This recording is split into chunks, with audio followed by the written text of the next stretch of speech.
You're listening to Business Success in a Virtual World podcast. If you are a leader navigating these new immersive technologies, this is your definitive resource to understand the innovative power of XR, VR, and AR. I'm Tim Beharon, Chairman of Creative Strategies, and I'm joined by Barton Goldenberg, President of ISM Guide. In each episode, we navigate through new products, effective strategies, and highlight actual business case studies implementing extended reality into business processes. Our resource website now boasts over 300 case studies, 300 articles, and 100 videos presenting successful examples of businesses using these technology in field service, training, digital twins, customer service, in medical and manufacturing, and so much more. Check out the website at ismguide.com. Now, on to the next episode. Welcome to our new year, 2025, which we believe is going to be one of the more fascinating years in the area of bringing AI and spatial computing together. One of the things that has caused us to change the name of our what used to be called the Metaverse Resource Center to AI and spatial computing is because Barton and I, over the last year especially, have been getting a lot of questions from customers and people in general about the issue of AI and its role/impact on the metaverse. And we have already been including pieces in what was that Metaverse Resource Center on AI and spatial computing trends, etc. And it dawned on me as we have been integrating that over time, and now we've changed that it would be good for Barton and I to, at the beginning of this new year, give a little bit of a perspective. I mean, Barton and I are serious researchers and thinkers on these particular topics. Barton, of course, has an expertise in especially the area of CRM and customer service and customer sales, etc. I am a technologist, so I understand the technology. And so in this week's podcast, in the first of the 2025, Barton and I are going to share with you we're going to loosely use the term predictions, but things that we see happening in AI and spatial computing that really didn't happen last year, but we believe will happen this year and accelerate. So Barton, I'm going to ask you to lead off by giving me your first prediction of AI and spatial computing for 2025. Thank you, Tim. So one of the things that Tim alluded to and we've been promoting probably for 9 months now is this symbiotic relationship between AI and the metaverse. And by metaverse, typically I'm referring to virtual reality, augmented reality, even extended or mixed reality. These are the technologies that we use to work with, create, and play and learn in the metaverse. So as Tim alluded to, this will be an important year for the continued integration between AI and the metaverse and the symbiotic relationship. So with that in mind, Tim, I want to give you my first prediction is that the death of the metaverse is highly exaggerated. There was a recent study done by Statista Market Insight where they talked about the metaverse user base soaring from today's 900 million users to about 2.6 billion by 2030. That's 5 years from now. And that's a threefold growth, 900 million to 2.6 billion. The metaverse market will grow sixfold, reaching about $508 billion worth of value by 2030. The big players, as you might expect, Microsoft is one of them, will integrate metaverse concepts into the workplace tools like Teams. Apple, another one, will integrate continuously their Apple Vision Pro into the metaverse. And Meta, again, a third large player, which is focusing on VR and AR through products like Oculus, will lead the way.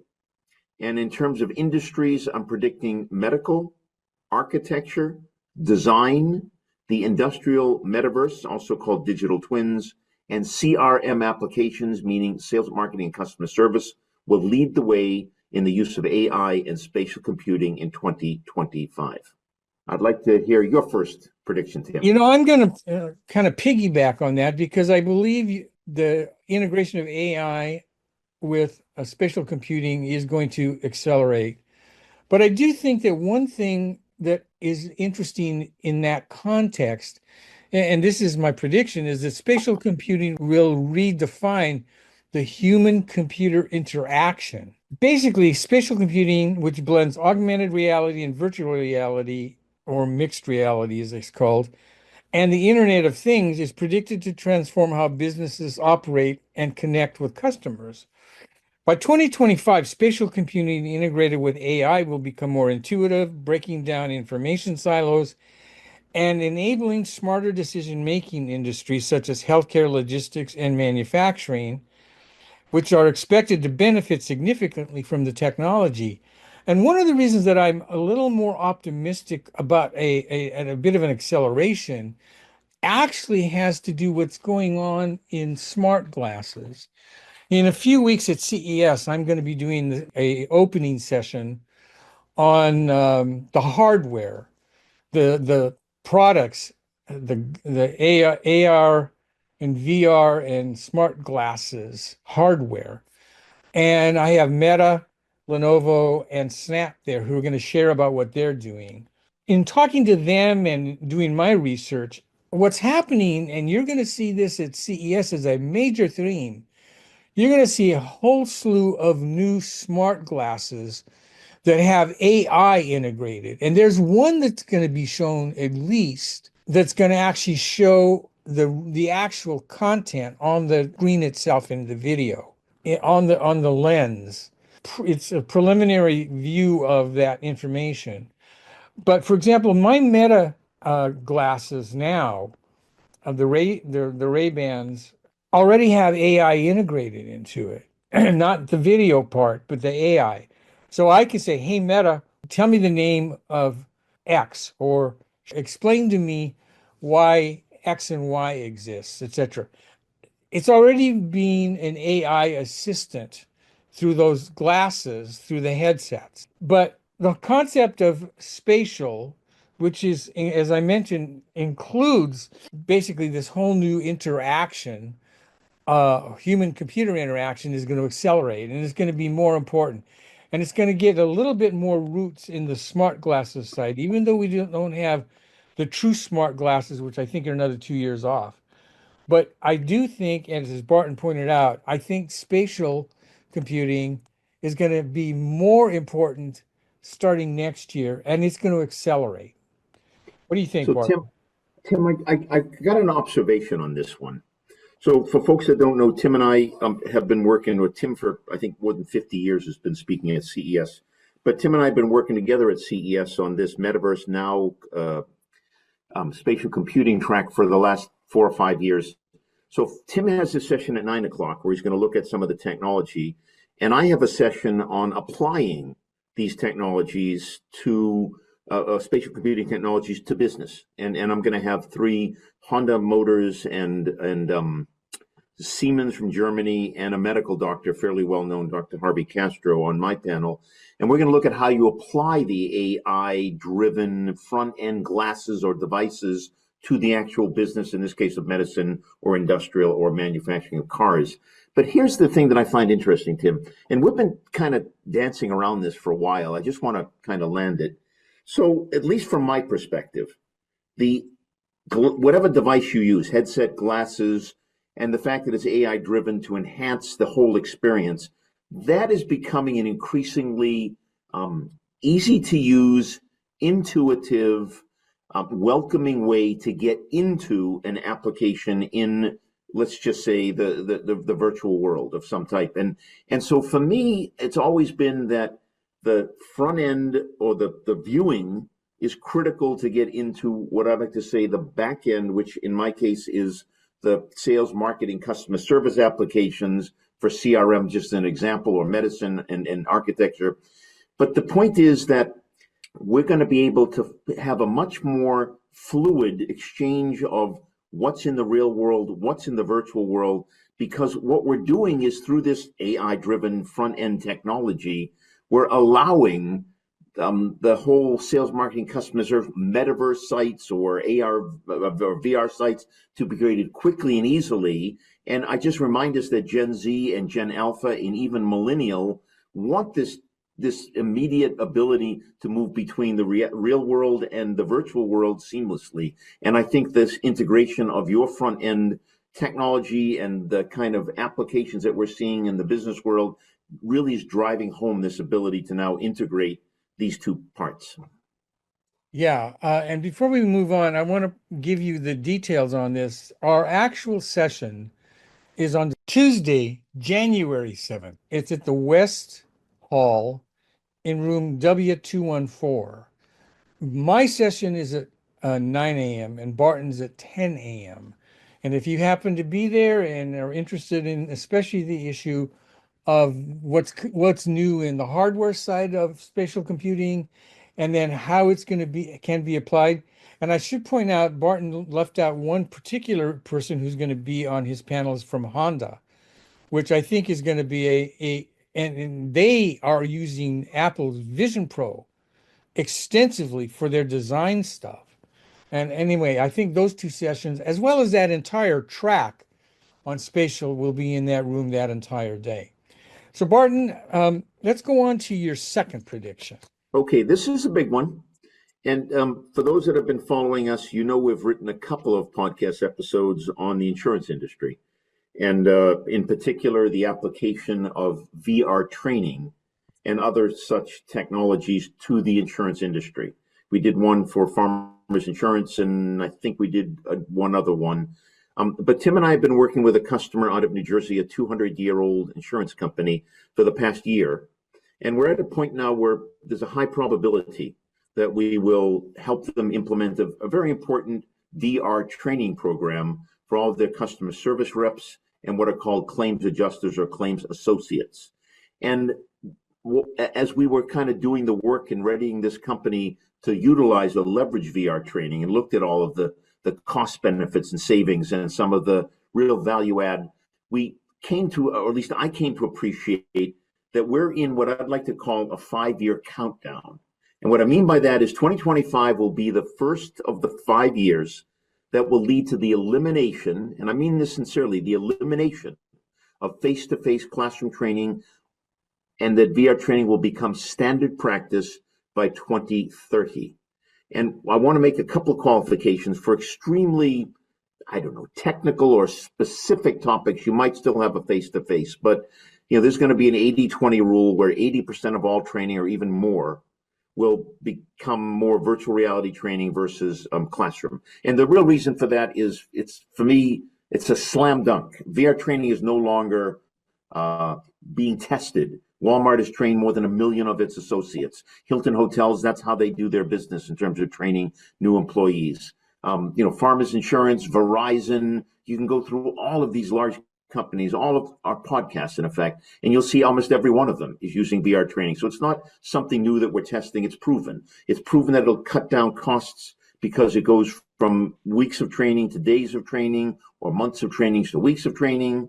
It'll show that you're driving down costs by up to 60 or 70% because you don't have to have all the logistics in the rooms. It'll show how the actual retention and knowledge retention of the trainee goes up to almost 80% higher. You'll see how the VR training will impact the ability for the trainee to have more confidence about themselves. There was a PwC study done, 275% increase in confidence. So all these reasons are driving this proven technology to become, if you will, the standard practice by 2030, and the elimination of face-to-face classroom training, or most of it thereof. My second prediction is that AI agents will advance and simplify complex tasks. As I mentioned earlier, that with my Meta Ray-Ban glasses, I can just say, "Hey Meta, what time is it?" Or "Hey Meta, how do I get from A to B?" Things that enhance already things that we're already doing. But I think it's going to become more sophisticated in 2025, performing tasks independently and adapting to changes in our environment. These autonomous AI systems will likely develop advanced emotional intelligence, interpreting and responding to human emotions effectively. And in business setting, AI agents will simplify complex tasks and assist employees in their daily work, similar to how tools like ChatGPT are currently used.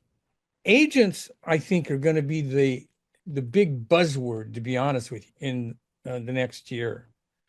And when you hear the word agent or agentic is the official term, think not only as an agent in the context of AI, think of it also as in the context of spatial, because they can be married together. There's no question that AI agents are valuable in just the context of artificial intelligence support, but always in especially in our world, you need to think of AI agents and how they can help what's going on in a spatial world. And this goes to what Barton had just said. I mean, you're going to have an acceleration, and there's going to be a much more significant role in the next, starting next year, where you're going to see not only AI and spatial merging, but changing the way we work. And what Barton was talking about in his second prediction, it's going to change CRM. It's going to change, especially training. And I agree with him. Within 5 years, I think all training is going to move to virtual. Barton? Well, this is such a powerful prediction. We could spend the next, hour just discussing this simple prediction. Salesforce has basically bet the company on the value of AI agents, and many others are, head first into the deep end of the AI agent pool. And because you sit in Silicon Valley, that this is where money is being poured into. So here's a question. A lot of people, Tim, first of all, can't even get their heads totally around AI and how to use it. But then you add this new thing called AI agents. And Dr. Harvey Castro is going to sit on my panel at CES, but we've also done a podcast with him.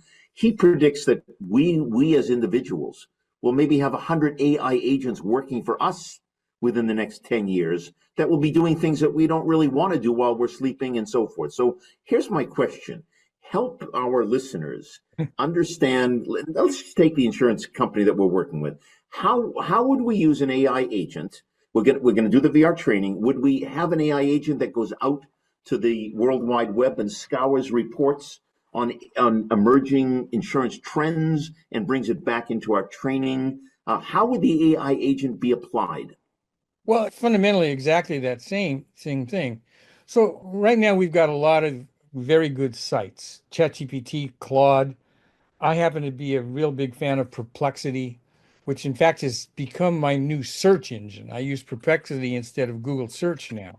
And basically, you can do a couple of things.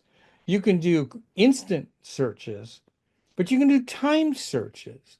So let's say that, before I go to bed at night, I tell my agent, over the night, I want you to do this, this, and this.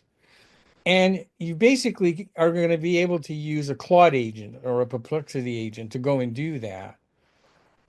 Most of the time, these agents will respond quickly. It's shocking how fast, when you ask a question to Perplexity or Claude or ChatGPT, how fast they respond.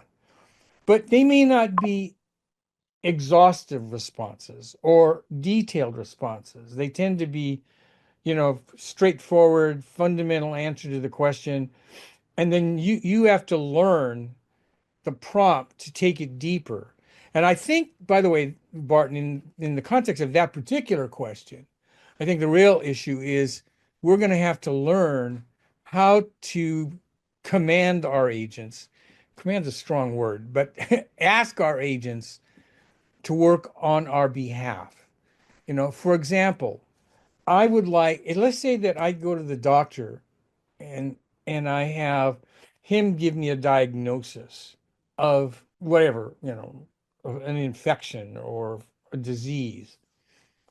And I would like a really thorough review of it. I could basically prompt a question to Claude, Perplexity, ChatGPT, and then say to that, I would like a thorough investigation or a thorough information on this disease, including a definition of it, how it may happen, and what potential treatment needs to be there. And then let's say it's a disease like cancer, you could even ask it, what are the survival rates on this particular disease? Again, a lot of the roles of agents will come into perspective once you learn the prompts.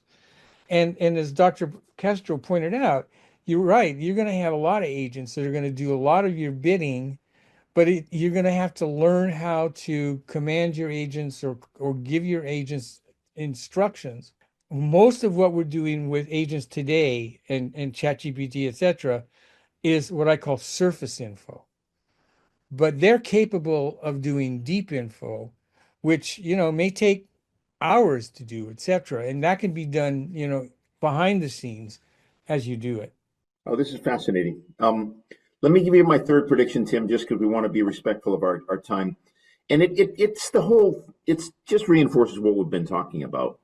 And that is that the use of AI in all aspects of life will blossom in 2025, and that everybody needs to learn how to use this powerful new technology in both their professional and personal lives. Now, that's kind of an obvious statement, but I want to make the following point. Tim and I work with corporations around the world, and still to this day, I have many of my fairly senior executive friends that really don't fully appreciate or understand the role of AI in their own lives, both at the office as in their personal lives, at home, or with friends. And I just think that 2025, all kinds of light bulbs are going to go off because people are going to see AI increasingly being used, not just in the format of a query, but you'll see things like images and audio and video. And so I just think it's going to blossom in 2025. And I'd be very keen to hear your side of that. Well, I agree.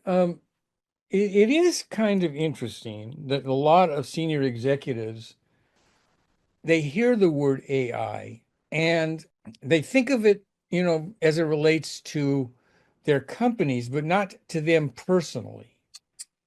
And I do think that that's going to accelerate. And I think that the other issue that we're both predicting going into this next year is that AI and spatial computing will become more married. And this speaks a little bit to my third prediction, which is multimodal AI will enhance context and understanding. Multimodal, which processes information from text, images, audio, and video, predicted to deliver more context and improve the accuracy of AI outputs in 2025. The human-centric approach to AI will be essential for businesses in an increasingly data-rich world. For example, financial services, multimodal AI could analyze market commentary videos, considering nonverbal cues alongside spoken words for a more nuanced understanding of market sentiment. That this is really a powerful time right now where not only text is being analyzed, but video, images, and relative to data. And in this particular example, looking for nonverbal cues along with spoken words that deliver more nuanced understanding of whatever the topic is. I think that's amazing. And so I think in kind of summing that total issue of your third prediction is the fact that it is going to be not only a more powerful medium of bringing AI and VR together or spatial, but we're going to discover in 2025 many more ways AI is going to impact us, as well as how AI and spatial are going to change the way we think and work. You know, it's kind of interesting to me is that as you started your original predictions out in our commentary, the death of the metaverse is highly exaggerated. The term changed, the concept, but what we're really talking about is artificial intelligence and immersive experiences coming together. And Yep. in our final 4 or 5 minutes, Barton, I'd just like us to kind of summarize that and more importantly, put into context this new year's focus. And more importantly, how do you think both you and I are going to evolve in the sense of our own work? Well, these are always such wonderful podcasts because Tim is always asking these wonderful questions. So I want to make 2 points. One, I want to just remind the audience when I made the kind of that third prediction of that, stating the obvious that AI would blossom in 2025. Tim and I worked with another client this year. It's one of the largest credit bureaus, global credit bureaus. And this is the story, and I think we're going to see it repeated multiple times in 2025. It was the managing director of this company that came back, and I don't quite know what they went to, whether it was a conference on AI, whether it was with a couple of buddies on the golf course, whether it was, however it happened. He came back and he said to his front line, the senior leadership team, we need to get into AI for 2 reasons. We need to drive down costs and increase customer experience. And everybody kind of looked at him and really didn't know what he was talking about. So, we got a call, Tim and I, by a buddy of mine that is very senior up at that company. And he said, can you come in and look at where we could apply AI? In their particular case, it was a very large multi-country contact center. And so we went in and we did a complete process flow, end-to-end process flow of this contact center and how people enter with, whether it's through a web form or whether it's through a telephone call, or whether it's through mail or whatever. There's different ways, and looking at ways to deflect costs and increase customer experience. And we identified 41 AI opportunities within that process flow. And the process flow really helped identify and make it simple to understand where AI could be used. But we'll see more and more companies and executives saying we need AI, and we're going to see these things blossom. I just want to drive that point home. Now to your question on AI, metaverse, and so forth, and how it's going to impact not only the market but us. So as I said, we've been talking about the symbiotic relationship of AI and metaverse, well, since quite frankly February, when I did a keynote presentation or a presentation down in Florida. And it built off of a wonderful article I wrote for CRM Magazine on what I call the red fire dress. Red as in color, fire dress. And it was a story of a woman who was looking for something very special for a particular celebration that she was having. And she went on the metaverse and she found all kinds of new ways of doing dresses, whether they're made of glass or gold or fire, because there's no limitations in the metaverse. And what happened is, when she came into the metaverse, and I had created this article built on a store in the metaverse, the store knew who she was because it had her CRM data and she had visited the store before and her size and her likes and so forth. So it kind of had a head start as to who she was and what she was looking for. She said, I want something absolutely wild, possible the red color. And long story short, the AI component went out and looked at various ways of creating something wild and crazy for her celebration. But here's the point, and here's the symbiotic relationship point. As the various metaverse AI agents were moving around looking at what could be, they were gathering data and she was giving input. And that was then being fed back into the AI engine that was inferencing additional options and additional possibilities. So on the one hand, AI about the CRM information was used to kind of kick it off in her thinking. Then the AI agent went to work. As she gave input and new thinking was captured, that was fed back into the AI engine and it was inferenced in a better way. And that's the kind of the symbiotic relationship I'm talking about. They feed off of each other. It's not one or the other, but it's both at the same time. And that was an important project in the sense that it was very thorough, and the company really would benefit and will benefit from that particular work that we did. I will close with this one point. In that particular case, this company has top leadership who went to one of their group leaders and said, how is AI going to impact us? Well, I think what's going to happen this year, 2025, is you're going to see more of those questions from high-level execs going to department heads and saying, go find out how AI is going to work. But I'm going to go on a limb here and say some of them are going to have the foresight to say, how will AI and spatial computing impact your division or your work? And I think Hmm. that's one of the things that Barton and I are going to hone our expertise on this year is helping companies not only understand AI's impact on CRM and sales and marketing and traditional business procedures, but as Barton pointed out, we believe, of course, that most training is going to shift to virtual immersive type experiences. And so I think, Barton, if I would say, what is going to be Barton and Tim's thematic 2025 message? It's going to be integrating AI and spatial computing into business success in a virtual world. I think it's wonderful. I think that spatial computing component is so important. It's the front end, it brings everybody into it, and then AI and the integration of AI can really bring everybody that much further. What a wonderful thought, Tim, and what a wonderful prediction. And I think it's just spot on.